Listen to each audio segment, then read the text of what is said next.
Olá, tudo bom? Meu nome é Juliana Gabriel, eu sou médica endocrinologista e o vídeo que a gente vai gravar hoje, na verdade, é para falar um pouco sobre a minha especialidade, a endocrinologia. Endocrinologia é a especialidade que lida com hormônios e antes de falar do papel do endocrinologista, eu vou explicar para vocês um pouquinho o que é o hormônio.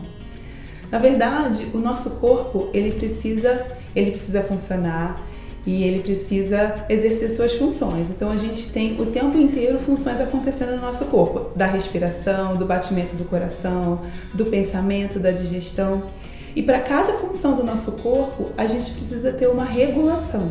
Ou seja, precisam existir substâncias que atuem como mensageiros para que no momento em que a gente precisa aumentar uma função, a gente consiga, e quando a gente precisa voltar ela para o estado normal, a gente também consiga.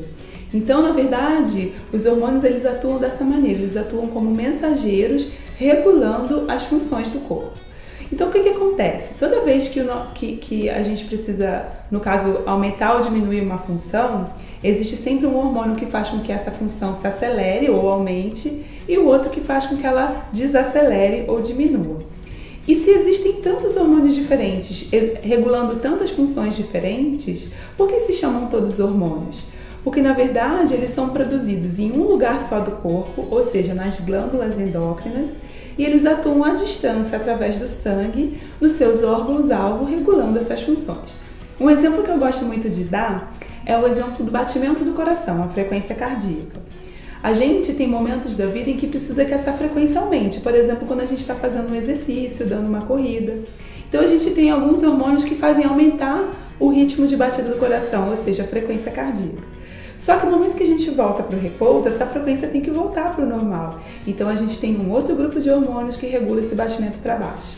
E assim é que o nosso corpo funciona. Na verdade, esses mensageiros, eles atuam em diversas áreas e para isso a gente tem muitas glândulas endócrinas no corpo.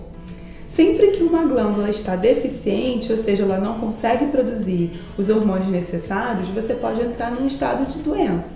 E o excesso também. Tanto vindo de um excesso de produção pelo próprio corpo, ou às vezes um excesso que vem de fora, como por exemplo o uso de alguns medicamentos, injeções, não é verdade?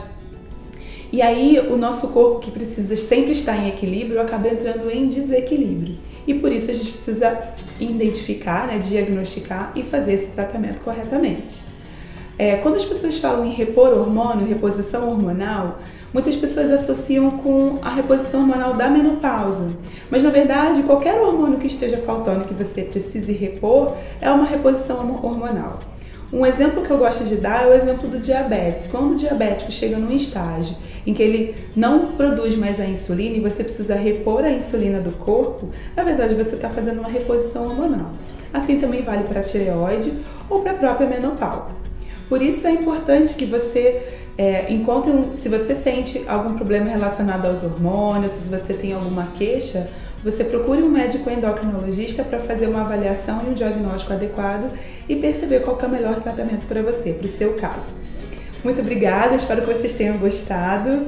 Acompanhe aqui o canal porque vão ter mais vídeos explicando para vocês um pouco mais da endocrinologia. Até mais!